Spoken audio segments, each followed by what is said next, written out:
Mieux vaut-il changer nos désirs plutôt que l'ordre du monde. Thèse. C'est se vouer au malheur que de vouloir modifier l'ordre des choses. La sagesse consiste à changer nos désirs. Antithèse. Le propre de l'homme est de vouloir transformer le monde. Cette volonté est à l'origine des progrès de l'humanité. Thèse.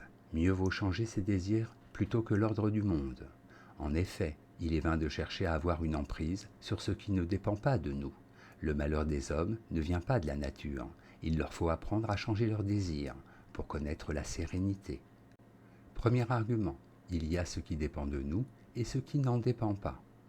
La première règle de la sagesse pour Épictète est de savoir clairement distinguer ce qui dépend de nous et ce qui ne dépend pas de nous.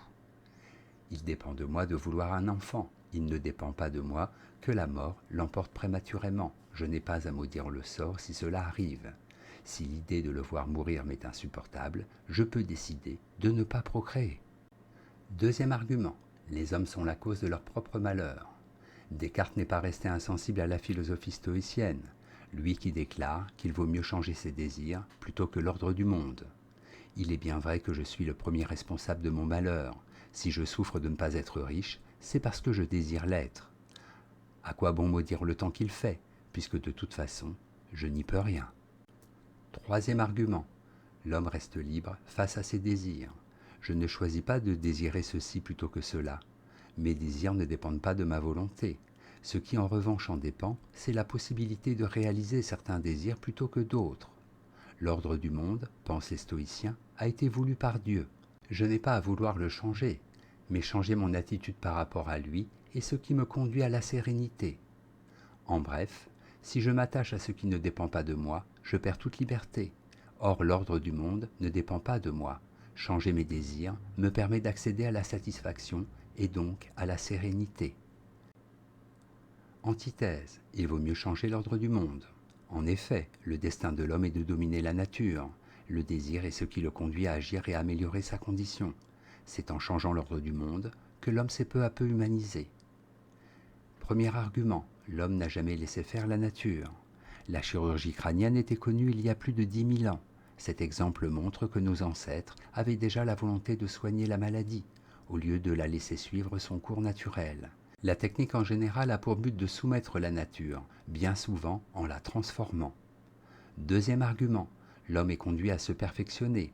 Ainsi que l'écrit l'économiste français Jean-Baptiste Say dans une lettre à Thomas Robert Malthus, la perfection de nos outils est liée à la perfection de notre espèce. Tous les grands progrès de l'humanité reposent sur le fait que les hommes désirent s'affranchir de la nature et ont employé leur intelligence pour satisfaire cette ambition. Troisième argument, changer ses désirs, c'est renoncer à agir. La philosophie de Karl Marx a pour but de transformer le monde. Il n'est pas question que l'homme accepte éternellement les inégalités et les injustices. En tant qu'être libre, il a le devoir de changer non ses désirs, mais la société. Il est faux de croire que l'ordre du monde est une fatalité réduisant à l'impuissance la volonté humaine. En bref, si les hommes avaient toujours changé leurs désirs au lieu de changer l'ordre du monde, ils en seraient restés à l'âge des cavernes. C'est le désir qui pousse l'être humain à se perfectionner. Synthèse.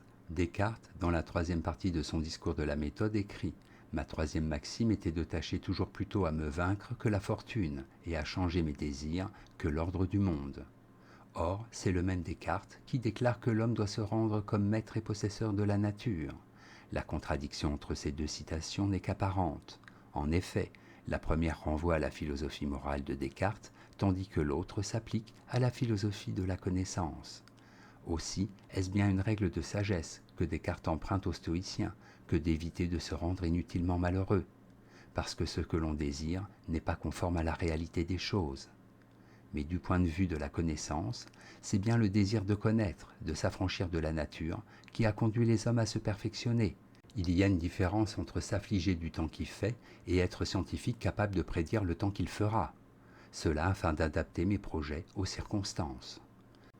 Notes et commentaires. Stoïcisme, école philosophique fondée par Zénon de Citium, 336-264 avant Jésus-Christ.